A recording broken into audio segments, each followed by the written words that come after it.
पठन पाठन में आप सबका स्वागत है। आज हम लोग हिंदी व्याकरण पढ़ेंगे जिसमें टॉपिक है संधि। तो आइए जानते हैं संधि किसे कहते हैं, संधि क्या है इत्यादि। तो पहला हम प्रश्न आता है कि संधि किसे कहते हैं। इसका परिभाषा इस प्रकार है।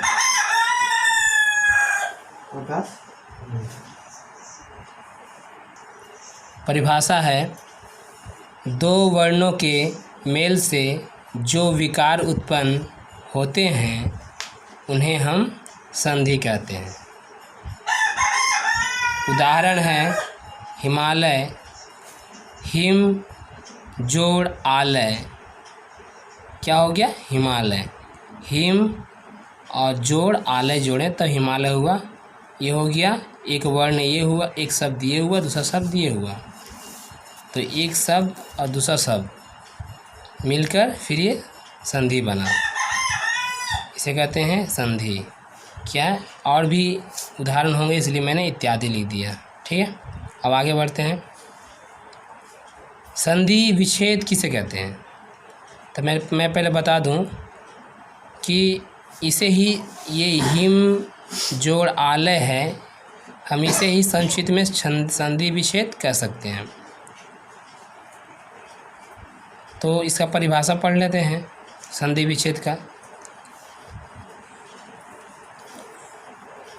जब दो शब्द या दो पद एक दूसरे से अलग होते हैं तो अलग हुए पदों को संधि विच्छेद कहते हैं। इसका दूसरा भी परिभाषा है, वो मैं आपको बताता हूँ संधि विच्छेद का।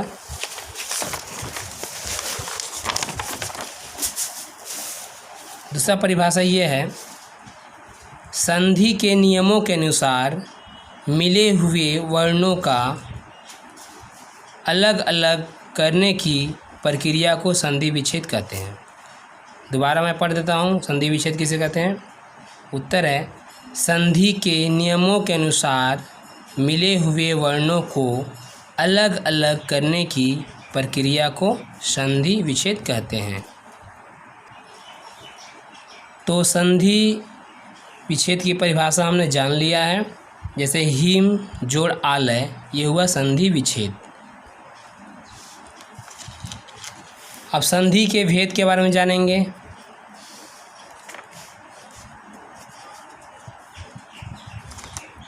वर्णों के आधार पर संधि के तीन भेद हैं। किसके आधार पर? वर्णों के आधार पर संधि के तीन भेद हैं। पहला है क नंबर स्वर संधि, ख नंबर है व्यंजन संधि और ग नंबर है विसर्ग संधि। स्वर संधि, व्यंजन संधि और विसर्ग संधि। अब हम जानेंगे स्वर संधि किसे कहते हैं। तो यहाँ स्वर संधि किसे कहते हैं, यहाँ परिभाषा दी हुई है। दो स्वरों के मेल से उत्पन्न विकार अथवा रूप परिवर्तन को स्वर संधि कहते हैं। दोबारा मैं पढ़ दे रहा हूँ। दो स्वरों के मेल से उत्पन्न विकार अथवा रूप परिवर्तन को स्वर संधि कहते हैं। उदाहरण है विद्या प्लस अर्थी बराबर विद्यार्थी, देव प्लस ईश बराबर देवेश। तो ये हुआ स्वर संधि। हम स्वर संधि के बारे में डिटेल से जानेंगे अगले वीडियो में। अभी संधि के भेद के बारे में, तीनों भेद के बारे में परिभाषा बता देते हैं। इसके बाद हम लोग स्वर संधि के भेद के बारे में जानेंगे। तो अगला है ख नंबर है व्यंजन संधि। व्यंजन संधि किसे कहते हैं? तो परिभाषा है, व्यंजन से स्वर अथवा व्यंजन के मेल से उत्पन्न विकार को व्यंजन संधि कहते हैं। मैं दोबारा पढ़ दे रहा हूँ। व्यंजन से स्वर अथवा व्यंजन के मेल से उत्पन्न विकार को व्यंजन संधि कहते हैं। उदाहरण है वाक जोड़ जाल बराबर हो क्या हो गया? वाक जाल। दूसरा उदाहरण है ऊत जोड़ हार जोड़ने से क्या हो जाएगा, उद्धार। ये हो गया व्यंजन संधि के उदाहरण। व्यंजन संधि के बारे में भी हम लोग अगले वीडियो में ही डिटेल से जानेंगे। अभी विसर्ग संधि के बारे में उसका डेफिनेशन बता दे रहा हूँ, परिभाषा बता दे रहा हूँ।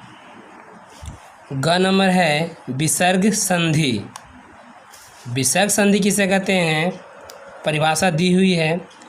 विसर्ग के साथ स्वर या व्यंजन के मेल से जो विकार उत्पन्न होते हैं उसे विसर्ग संधि कहते हैं। मैं दोबारा बता रहा हूँ, विसर्ग के साथ स्वर या व्यंजन के मेल से जो विकार उत्पन्न होते हैं उसे विसर्ग संधि कहते हैं। उदाहरण है निह प्लस छल बराबर निश्छल। दूसरा उदाहरण है निह प्लस तार बराबर निस्तार। तीसरा उदाहरण है दुह प्लस कर बराबर दुष्कर। चौथा उदाहरण है प्रातः प्लस काल बराबर प्रातः काल। तो ये हो गया आपका विसर्ग संधि का उदाहरण। तो आज हम लोग जाने हैं संधि किसे कहते हैं, संधि विच्छेद किसे कहते हैं, संधि कितने प्रकार के होते हैं, और जितने 3 प्रकार का संधि इसमें बताया गया है, और तीनों प्रकार के संधि का परिभाषा हमने इसमें बताया है उदाहरण के साथ। तो अब हम लोग अगले वीडियो में जानेंगे संधि के बारे में, डिटेल से जानेंगे, विस्तार से जानेंगे। धन्यवाद।